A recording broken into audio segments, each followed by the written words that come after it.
So anyway, he's gonna. Wait, should I ask it? Have you heard of nuclear power or nuclear energy? Yes. What do you know about it? That's a good question. I know that there are a lot of people that think that it's more dangerous than it's worth, and that the nuclear power plants are prone to accidents that can be really disastrous, like at Fukushima. I know that there are a couple of nuclear power plants within a couple of 100 miles of New York City, and so a lot of people are concerned about the dangers of having nuclear power plants next to such a populous urban area. I guess that's the basics that I know. Do you think it could be used as an alternative to energy? Well, I think it is being used as an energy source. I just don't know if it's a safe energy source, and I do worry about that. Have you heard of Indian Point and 3 Mile Island? I have. Those are the ones that are within distance of New York City, correct? Mm-hmm. Yes, that's what I thought. What are your opinions of them? I don't know too much about them, but I do think that it's a little scary that they're so close to such a densely populated urban area. I wonder what would happen if there were ever a disaster on the scale of Fukushima, and how people, or if people, could be evacuated safely in time in a case like that. And I do wonder if if we're not doing it, why not? Why are we investing in alternative approaches to generating energy rather than nuclear? What solutions do you think we could use? Like, what solutions do you think we could think of? I guess what I was just saying, I think that it would really be worth looking at alternative approaches to energy, especially solar, an approach to solar energy that's more, I guess, what they call passive, like an approach to design that uses, natural light and natural, radiation from the sun as heat sources, and not so much relying on solar batteries that I know are problematic. Maybe wind energy.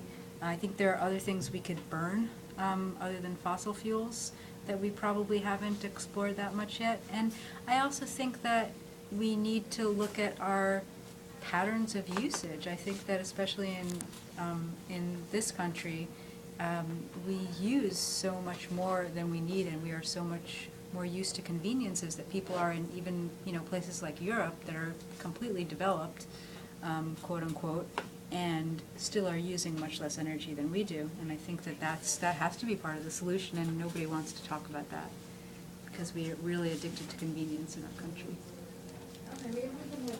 What can we do in case of disaster?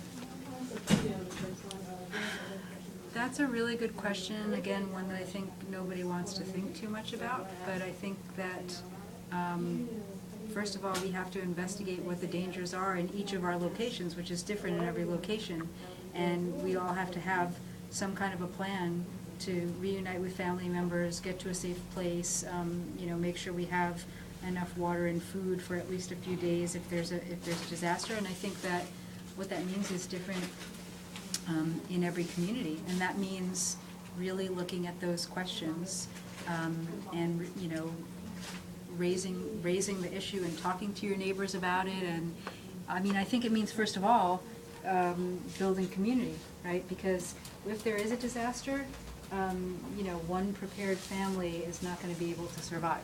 There's a Twilight Zone episode about that, It's going to take a whole community being prepared and helping each other for everybody to make it through a huge disaster. So I think it's something we have to talk about.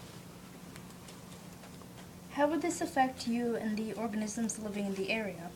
How would this a nuclear disaster? Yes. I'm not really sure. I guess it would depend on the scale of the disaster. But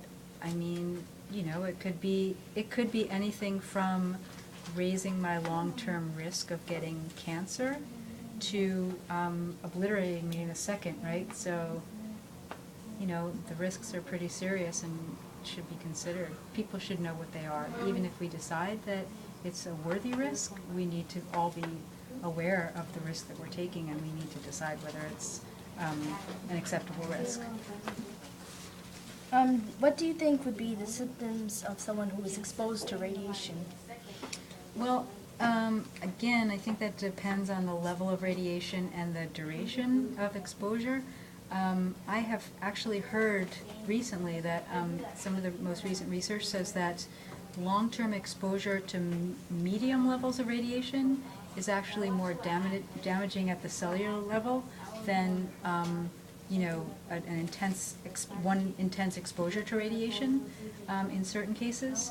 And so I think that, again, the effects could be as small as like raising a risk of, developing a disease 20 years down the line to, severe burns and, radiation sickness that would kill a person, within a short amount of time.